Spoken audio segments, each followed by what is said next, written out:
My name is Judy, and I am 57 years old.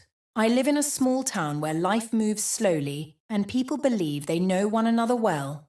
It is the kind of place where trust is given easily and questions are rarely asked. I used to believe that was a blessing.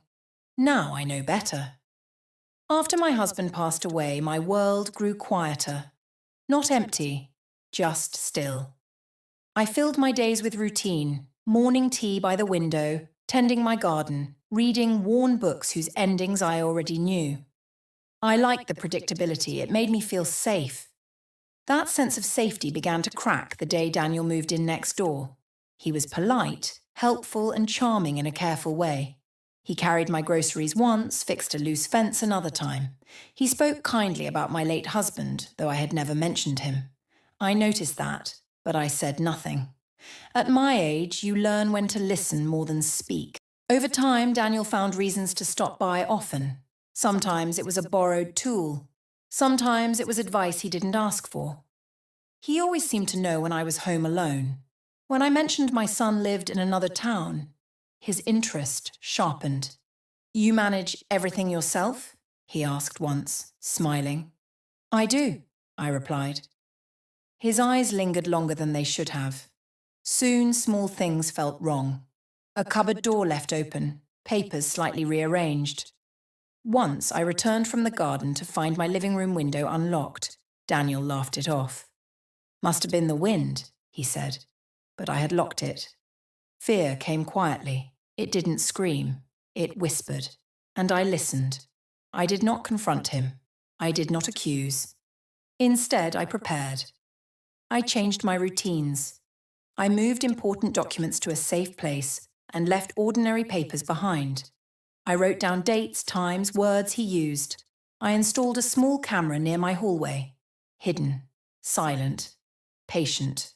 People think courage is loud. They are wrong. Courage is often careful. One afternoon, the camera showed me what I needed. Daniel entered my house using a spare key I hadn't realized was missing. He went straight to my desk. His face held no friendliness then, only confidence. The confidence of someone who believed I was unaware. I felt no panic watching the footage, only clarity. The next day, I invited him for tea. He sat across from me, relaxed, smiling. He thought he was in control. I let him speak while I poured the tea slowly, steadily. Then I placed my phone on the table and played the video. The silence that followed was heavy. "You misunderstood me," he said quickly. "I was just checking on you." "No," I replied calmly. "You were checking what you could take." I told him everything, what I knew, what I had recorded, and who else already had copies.